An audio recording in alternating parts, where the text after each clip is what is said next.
program committee for this and often pushed us and shoved us, and there's been a great committee working with her, but anybody who's worked with Bartha knows the driving force that would have kept us all moving in the right direction for this and on time. And then the staff group have been working incredibly hard for the last few weeks. On top of everything else they do in their regular course of the events, this meeting is a real overload in terms of focus and energy that they had to bring to it. So to Bartha and to the staff team, very sincere thanks. And now it's my pleasure to introduce Phil Bourne. Phil is Associate Director of Data Science at National Institutes of Health. He's a co-founder and founding editor-in-chief of Open Access Journal Plus, Computational Biology. He has published over 300 papers, 5 books, one of which sold for over 150,000 copies. He co-founded 4 companies, VISoft, Protein Vision Inc., and a company distributing independent films for free, and mostly Sci-V. He's committed to maximizing the societal benefit derived from university research, and he's been a great supporter from the beginning of the Global Alliance, and just having a little insight into some of the things he's going to share. I think Phil is exactly the keynote speaker we need to set us on this next phase of our journey. So Phil, welcome.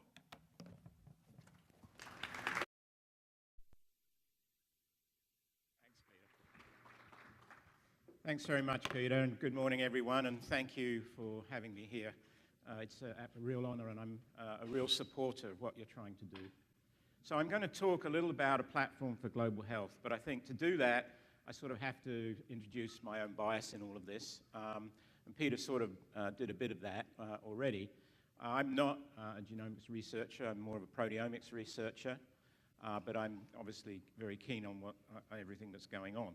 And having worked on both sides of the situation with respect to translation, which I did while I was at UCSD, working as the Associate Vice Chancellor for Innovation and trying to translate university research into products, I'm just a big supporter of trying to move all these things forward. But what I'm going to talk to you today about is particularly my role as a funder, in fact. As Vivian Benazzi, who some of you know, would say, we are the keepers of the golden cat food, and we want to give it out and use it in the best possible ways. So I'm really going to sort of, I think as both Bartha and Peter have sort of alluded to, I see the Alliance moving towards its next phase. And in so doing, I think we as funders really want to help that move forward in the best possible way. And I'm going to sort of introduce an example of something that's going on right now, which I think is actually pertinent to the Alliance, at least in conceptually. So before we look at platforms specifically, I'm thinking as funder, and I want to describe an emergent effort that I think has some valuable lessons to the Alliance, and this shouldn't really be ignored. And it relates to preprints. So just bear with me for a second, because clearly preprints are important to you as biomedical researchers, but it's not really necessarily the focus of what the Alliance is doing. But it's the behind the scenes that's getting us to this point that I think is important. So just quickly, a preprint, as many of you know, is essentially a complete manuscript that's deposited on a server prior to review, and subsequently about 80% if you look at the archive. So this has existed for a long time in other fields, notably physics. And about 80% of those preprints, become published articles. But the published article really is just a copy of record. And most of the activity occurs around the preprints. This is of great interest to us as funders, and this is the lesson that's there. So when you look at how this has evolved, there's a group that's emerged. It's called ASAP Bio. So ASAP Bio is akin to the Alliance, but supporting this preprint activity. There are also already preprint servers, and some of you may have deposited to bioRxiv and others already. And they have we've had several meetings to discuss the future of it. And things like, the advantage, of course, is when you submit a paper now, it's close to 300 days typically before it appears. That is way, way too long in a fast-moving field when that knowledge that's in those papers needs to be out there immediately. And this is one of the reasons why the funders are behind it. It's a record of priority. There's more informed grant review because of it, and particularly for young investigators. And then, of course, there's also the ability to publish negative data. So these are all pluses. There are minuses too, fear of scooping, and all of these things came up in archive many years ago, and they've all really essentially been refuted. So the details of that is not important. What is important is that ASAP Bio, as an equivalent to the Alliance, has behind it 15 global funders. So we call ourselves the Coalition of the Willing. This happens to be a bad term because if you look at that in Wikipedia, you'll see that was the Joint Allied Forces that invaded Iraq, which we definitely don't want to be associated with. But you know, the point is that a group of funders have got together and are compelled to make this happen. So what's likely to happen in this is a long-term sustained funding to support a preprint service, which is likely to be, that's likely to come from, or is going to be managed by ASAP Bio, and is likely to include some coalition of the existing preprint servers. So I raise that because there's a specific endpoint there, namely the preprint service itself, which is really important to the community, and there's this group of funders. So how should the Alliance view this development, in my opinion?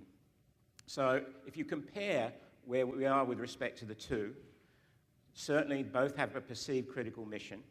They both have strong leadership, and you've seen that time and time again. Leading scientists are engaged in both cases, and there's significant community support. So I think all of that is similar. I think what's a little different is there's not such an obvious endpoint as a preprint service. So I start to think what should be, can there be endpoints that are more readily defined for the Alliance that would actually create a vision that the Alliance of funders could get behind. And so you don't have the coalition of the willing. But I'm sort of almost certain, having talked to a number of funders, that we would be willing to get behind this under the right circumstances as a collective and provide ongoing and sustainable resources. Because as it operates right now, it's very piecemeal. And so, you know, I think you need to do that. You need to identify champions within each funding body. And we can certainly, and that's what happened with ASAP Bio, and I think it can happen with the Alliance as well. So those are the obvious. So what could be such an obvious endpoint?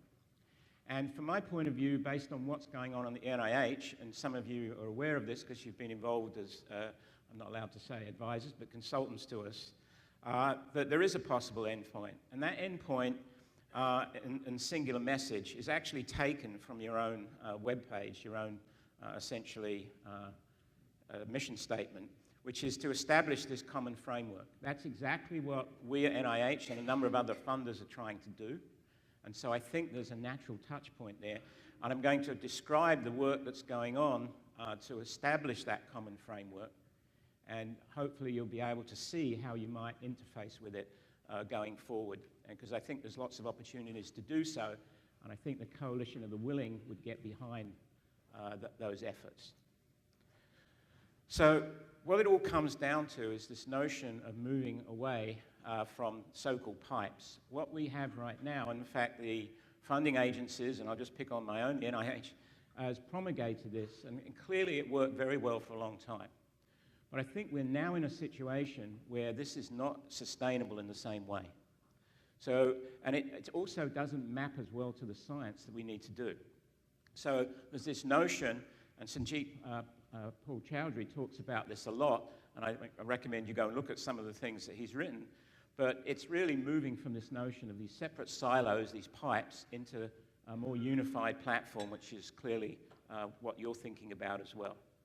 So this then brings me to talk about platforms, and in so doing, it comes to the talk that I really wanted to give, which is making biological research more like Airbnb.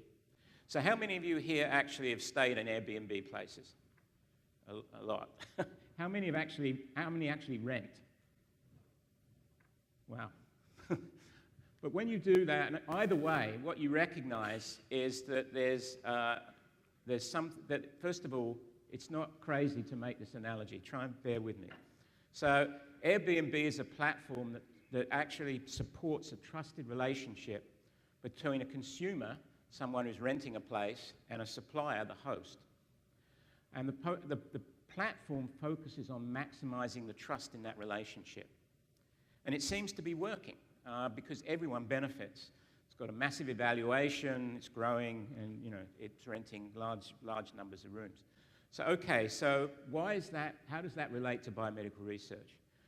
I would argue that it relates because essentially we have exactly the same system. We have suppliers and we have consumers, and they operate on a platform of sorts.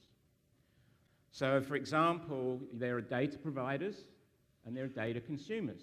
There are authors of papers and there are readers of papers as consumers. And you do this in a trusted relationship. You trust a set of data because A, you know the lab it came from, you look at the metadata associated with it, or it's in a resource that you actually trust. The problem is that none of these things are in any way connected. They are completely separate entities, so that there is no interoperability between those layers in any meaningful way.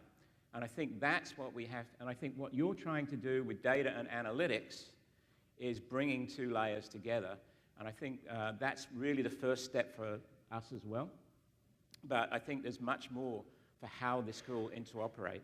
And I'll just illustrate that with an example in a second.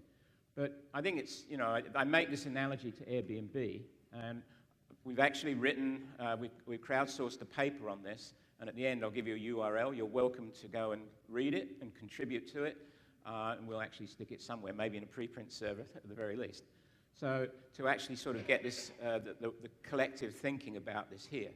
But the analogy is not particularly, not as strong as it could be, first of all because it's what Airbnb deal with versus what biomedical research deals with, and the level of complexity is obviously totally different. And starting with something that was born digital is very different than starting with something that was born analog, which is now trying to become digital. The inertia in that kind of system is huge. But notwithstanding, there's much, I think, to be learnt. So let's just take an example of looking at that with respect to, say, the relationship, first of all, between data and a paper associated with that data. And then I'll come back to the analytics part of it that is so probably more in tune with the Alliance. So effectively, if you take a data source, you take a publication, what's absolutely ridiculous in my mind, I've been writing about this for a long time, is that the process by which each of those takes place is almost identical. So effectively, you submit something either to a journal or to a database. There is some preliminary level of checking to see that it's conformant. Then there is a higher level of annotation or review. There's typically a cycle. And before long, there's corrections made, and then it appears in an online version. So these processes are identical, but they're hardly ever considered together. And that would make for a much more powerful environment on a single platform, where the interrelationship between the data and the final publication, including the analytics, could be much more closely aligned. And so it leads us to this notion of the executable paper that many of us have been talking about for a long time. The problem is how the final product of each of these things is perceived. And we're doing a lot at the NIH to try and change that perception. I don't have the time to go into it today, but the kind of things you're going to see very soon are you're going to see much greater support for data citation. So you're going to see that the notion that the NIH and other agencies want you to cite data in the same way that you cite papers now, so it becomes part of the citation network. It can accrue citations based on its value to the community, and so on. I think that sends a subtle but very powerful message that within the realm of modern scholarship, digital data plays a critical role. And so you're going to see other kinds of initiatives like that, and I won't go into a lot of the details. But there are also very compelling reasons to change that system that I just described between data deposition and paper publishing. And that really relates to the data knowledge cycle. What goes on now is absolutely insane, and I'm writing a book about this. It's called There's No Intelligent Life Down Here, or There. And this is one absolutely classic example. that we take your digital data, which you then write about, and you extract from that and you submit it into a form that really is a PDF, which is effectively an analog form. And then we, as funders, spend an inordinate amount of money having people read those papers to extract that information and putting it back into a data resource so others can use it. This is insanity. This is a total and utter waste of resources. And slowly but surely, we're moving towards doing something about it. So the idea is to actually move towards these platforms that would lead to greater integration across these currently disparate layers. And yes, there are complete platforms or beginnings of complete platforms out there. The Open Science Framework, I think, is a particularly good example. So I think this is, these are opportunities that need to be built on. And I think having the Alliance think about things in a form of a platform, I think is important. So there's not currently a single platform for biomedical research. In some cases, there's no platform at all. But why haven't we done better? And I think, the problems, of course, is there are lots of impediments. There's lots of impediments to various aspects of this, including the data sharing itself. But, current work practices don't necessarily lend themselves to these platform environments. There are entrenched business models, particularly within some data providers and within the publishing industry. The size of this undertaking to do this kind of thing is large. It's very large. I think it can be done in an iterative and agile way, which I'll get to in a minute. And then there's the trusting of a system, and then the incentives to use that platform. And I'm going to give you examples of how the NIH has begun just in the last week or two to incentivize to use a platform. So the platform that we're working from is this notion of the commons, and it's now we've been talking about this for a long time, and any time you actually want to do anything in the federal government, it always takes a long time, but particularly as it's reliant very much on you as the extramural community, and that takes a long time to get things out there to be funded and reviewed and then progress to be made. But it's starting to happen, and I think the idea of the commons is effectively just a simple virtual shared space. This is actually the commons near where I grew up in West London. It's still there. It's been there for many, many years. There's undoubtedly the notion of the tragedy of the commons. In most situations, that's not realized, and commons work very well as this collective environment. So let's look at that with respect to initially, and all I'll talk about is integrating two layers of the scholarly workflow, namely the data and the analytics. But in actual fact, you can see, hopefully, where this vision is going, that over time, we want to see other layers brought into the framework. So, for example, we're working on, particularly with the Europeans, on the idea that course materials actually are identifiable, and I'll get to what identifiable means in a second, and that should be part of the framework as well. So in other words, when someone is using some analytics, they can immediately go to online materials that facilitate their use of those particular analytics. Well, right now, that's not, how do you deal with that? You have to sort of go somewhere else, you have to search around, you don't know what's best, there's no sense of worth, and it really is a problem. So what we've implemented is essentially a simple layered framework, and it starts, not exclusively, but for the majority of the initial pilots that we're currently running are based on public clouds as the compute platform. Then, of course, there's reference data, but there's also individual data, and I'll get to examples that are relevant to this community in a second. And then, of course, there's layers of APIs and software on top of that. So the way that this is operating is to participate in this, you have to be commons compliant. And when there's money at stake, if the barrier to entry is not too high, people will agree to be commons compliant. What that really means is effectively you're treating things as digital objects which have a form of identification. We're at the moment agnostic as to what that identifier is, whether it's a DOI or some other kind of handle.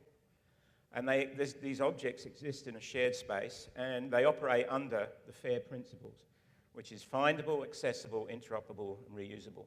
If you're not aware of the efforts and work that's been done in this space, there's a reference there, and I encourage you to go look at what's going on.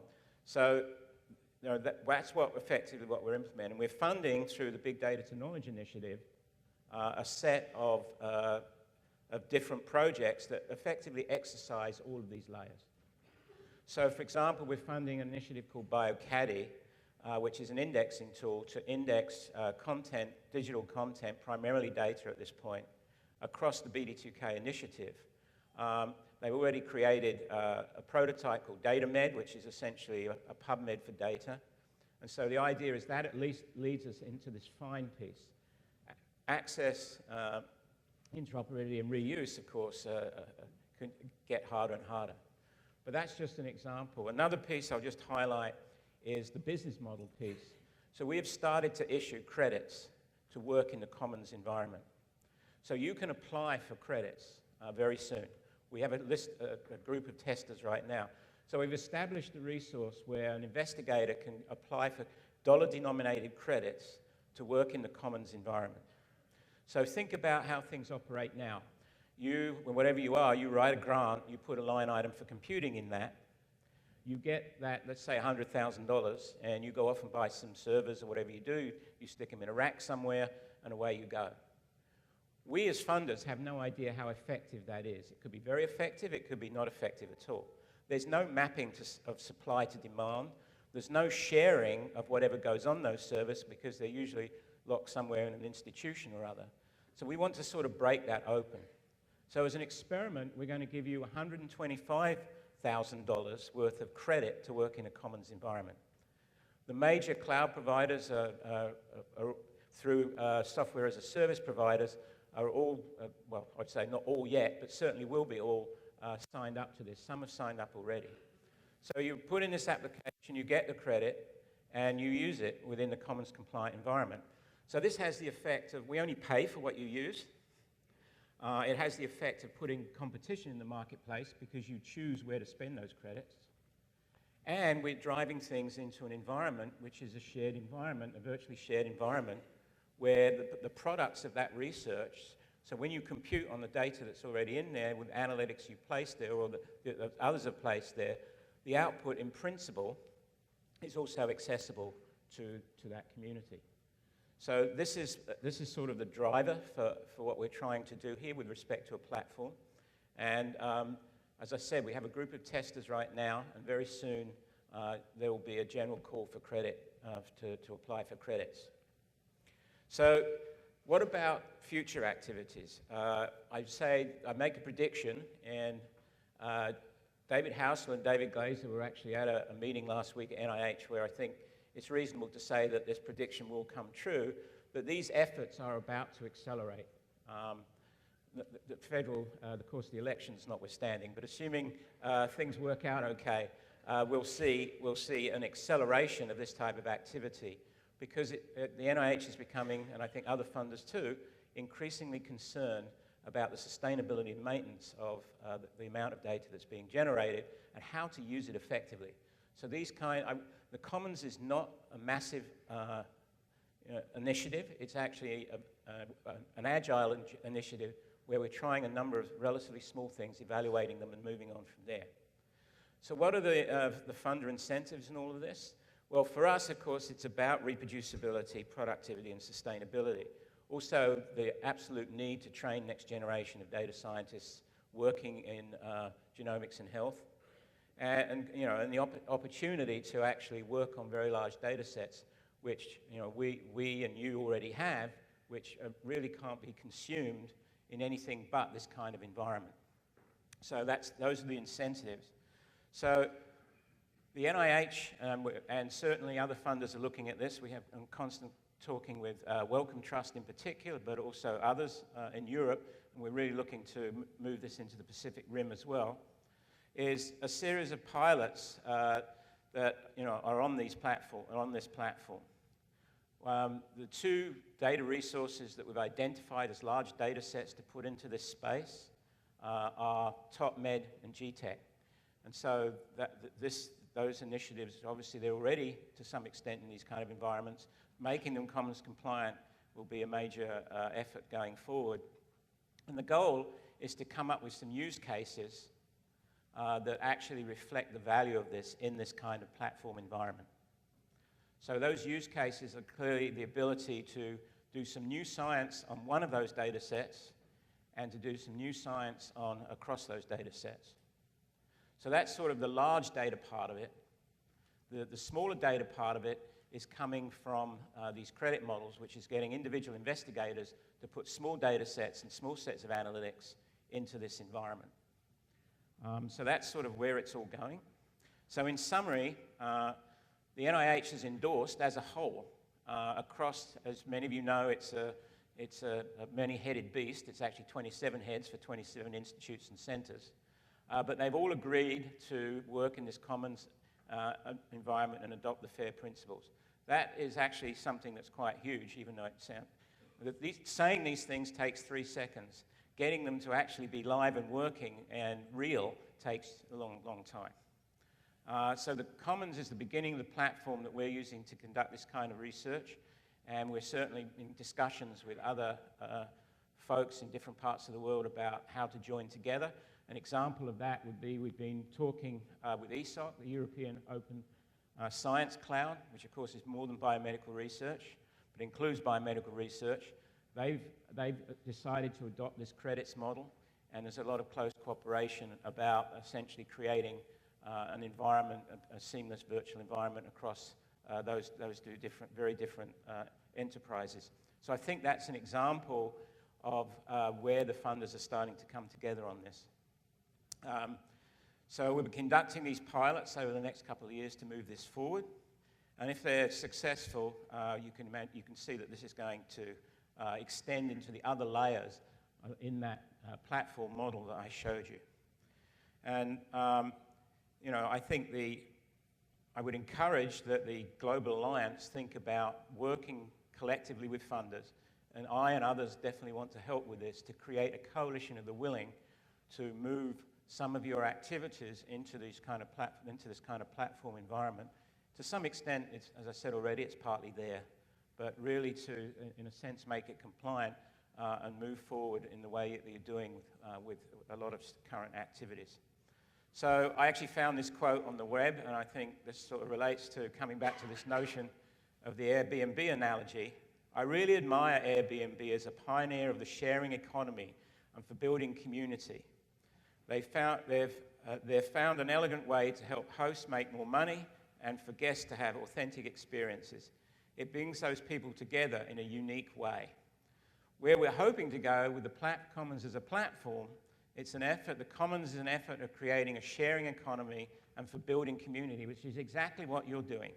We hope for a more cost-effective and productive research environment while bringing people together in a unique way. So that's the objective, and I hope you'll continue to work with us as funders to try and make this all happen. As I mentioned before, there's a URL where there's a paper on this that's a collective writing exercise. I encourage you to go and look at it. It's a Google Doc. Just go and add comments or make changes to it. And if you make significant contributions, you'll be acknowledged, and you could even become an author if you care about those things. So, so with that, I'll close, and thank you very much. And I just want to acknowledge the people there's lots of people at NIH across the 27 institutes and centers who are involved in all of this and trying to begin to create this alliance of funders, but with particular reference to the Commons. Vivian Benazzi is really the lead on that. George Komosoulis is leading the credits component of this.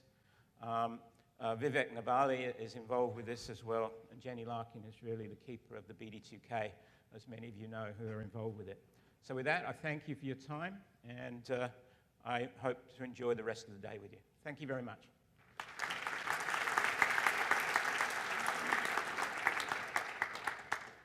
Can I take questions? Or I can take questions, apparently. Hi. I have a question about the credits. I think that's a great idea, but obviously the computer environment and the data needs to be on the same place. So far the NIH Cloud Pilot is a good example of that could be transparent, where you could get into an environment and you have the approval, you can have access to the data. But could you tell us how this effort will expand to other cloud vendors? Because today, nobody can have dbGaP data hosted unless it's through a contract to NIH. And that has been particularly painful in projects such as the pan-cancer, where certain data cannot be in some places and makes really complicated the compute. Right, so I mean, the question of how to access the data, of course, is problematic. I understand completely the issues that people currently have with dbGaP, for example, and the DAC process. I mean, there's been efforts to streamline that. It's still not as effective as it should be. And we're looking at, other mechanisms. The trusted partner aspect of this is something that hasn't worked as well as we would like in terms of the number of trusted partners and so on. So this is something I want to say at this point that's being actively looked at, because I think you're right to point this out, because without improving this situation, this is going to, having these kind of platforms take off is going to be really problematic. Hey, Phil, that was fantastic. That you can get half of that done. It will totally transform the field. Question, do you have the journals on board? In which aspect? You mean? In particular with things like preprint. I just got an email literally last night from a journal editor saying preprint verboten. Right, so there's actually a wiki, like everything else, there's actually a wiki, with respect to preprints, there's actually a Wikipedia page that describes publishers and then journals within publishers' attitude towards preprints. It's surprisingly open. There are a number, of course, that say you have to talk to the editor directly. But I suspect what's going to happen is that that's going to tighten up when this really starts to take off. There's already a commitment from PLOS and others. So PLOS currently, just in PLOS 1, they get 200 to 300 papers a day. The goal, where we're going with this is that there will be an opt-out clause. So in other words, your paper will become a preprint unless you opt out. And they will host their own preprints, but they will also submit to the central service. So the dream here is that what happens over time is you build a very large corpus of machine actionable content. If you're one of the people like myself who mine PubMed Central, you know that it's not as perfect as it could be. And I think that was done in a sense retrospectively. So we had all this stuff in a whole series of publishers, and then, hey, we need some form of aggregation of content, first through PubMed and abstracts, and then through the full papers. But what we end up with is a whole series of different licensing arrangements, a whole different set of accessibility, depending on where it's come from. The idea in this case, and this is where the coalition of the willing come in, the willing have got together, we've had 2 calls in the last week to specify what this is going to look like. So the content will be, I very much hope, CC BY. All the software that's developed to support this will be open source, and so forth. So we're sort of setting this up through the coalition and these are the conditions of providing this money to make it happen. So there's basically a set of ground rules that I don't think anyone that's associated with the Alliance would actually disagree with.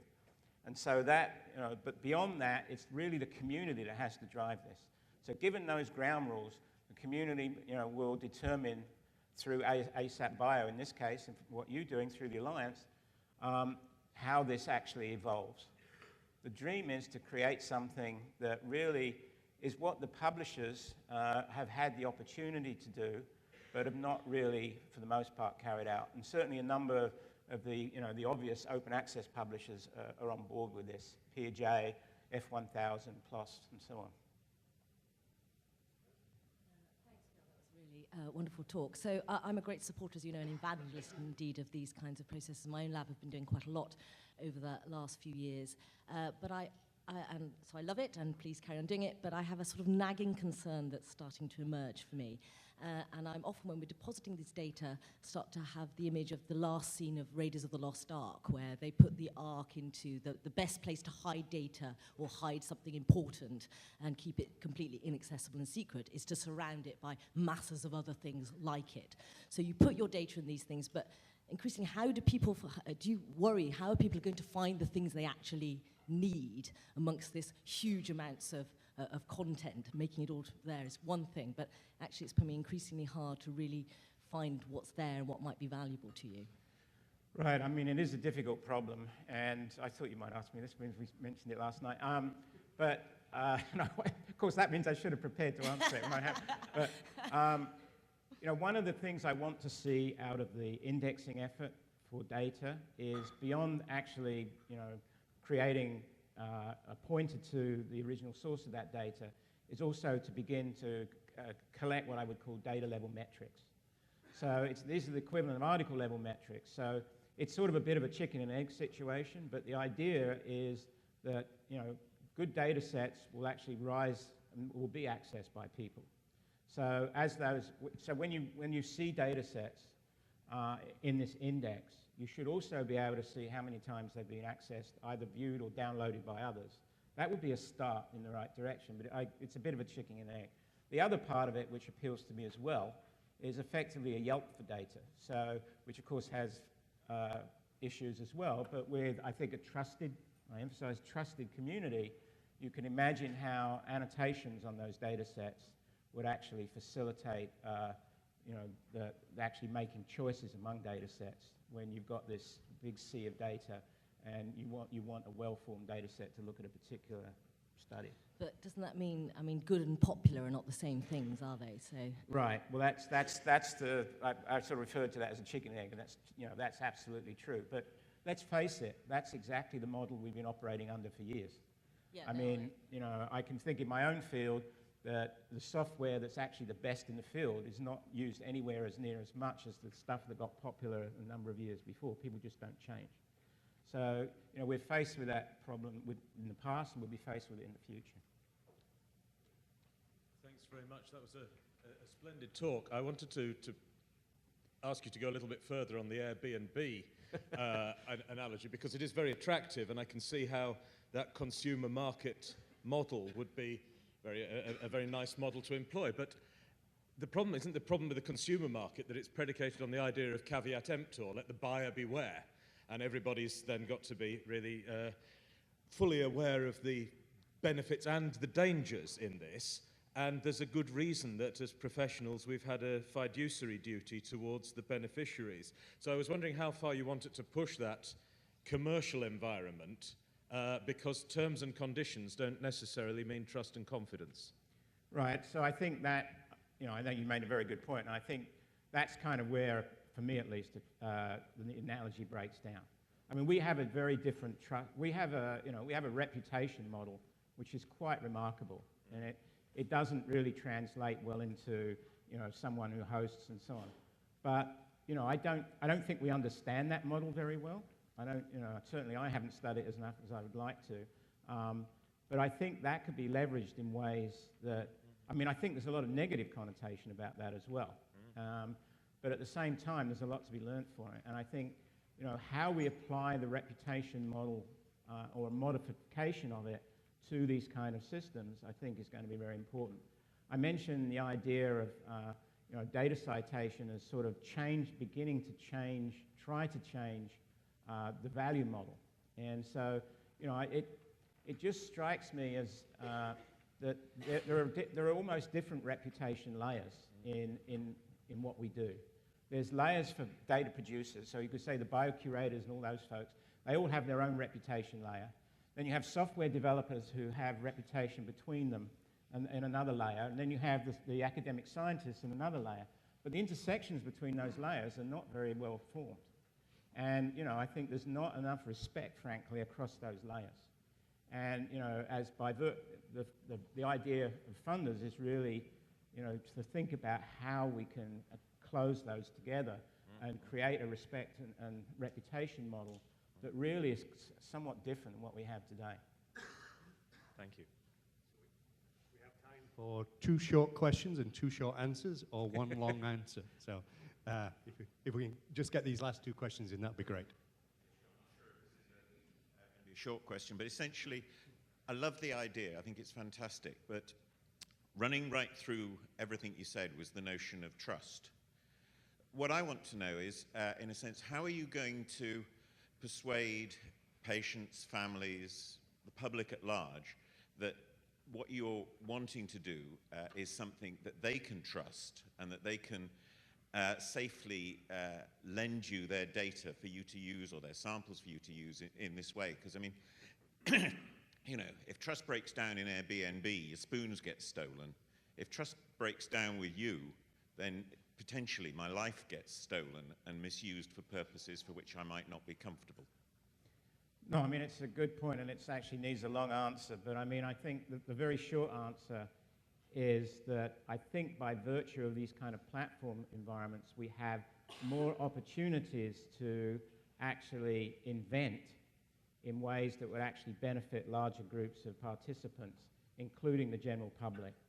So I think that the notion, at least my dream in all of this, is it's a bit like the internet writ large, is that, you know, it started off as a set of discrete entities, it merged together, and no one dreamt what was going to come from it. And, you know, you can imagine that when you start working on a common platform, you're sharing more, there's a community, that these kinds of problems at least will begin to be addressed in a better way. Last question. More by way of continuing the discussion on data quality and data being lost and whether the Yelp model can actually work. And there's an intermediate layer which is being discussed. It was just discussed at the Human Cell Atlas meeting. It's been discussed in ENCODE and other large projects. So large projects that have relatively well-established standards are often data that are over-relied upon, and data that's just as good but from smaller studies often doesn't come in, which I think was one of your points.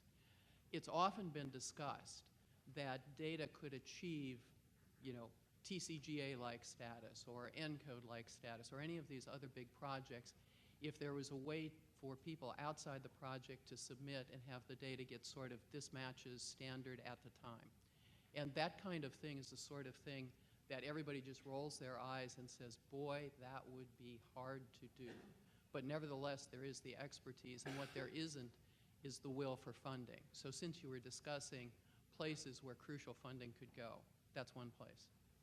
So I think very quickly, there's no short answer to that, but I think there's the desire among funders to, first of all, to recognize the quality issue, but also to push it. It's all about recognition for putting in the kinds of efforts by the data providers, the producers themselves, which of course is completely undervalued at this time point. So I think improving that, plus also rewarding by creating environments where others can come in and annotate in a way that is happening in a sort of piecemeal way. I mean, I think these platforms could accelerate that kind of activity. And then there needs to be, again, a reward system for coming in and doing that. And none of that exists right now, but it's all being thought about. So Phil, thank you for your talk, for giving us some real insights into different ways of seeing future of data sharing in biomedical research. And I know for many people in the room, they've got an equally big concern about how we bridge the gap between between research, biomedical research, and healthcare. And I think that's a whole other discussion, and we haven't got time to go into it now, but that on the left-hand side of my globe, huge progress, and so thank you for your presentation. I'm going to pass over to Nikki, who's going to chair the next session. Thank you.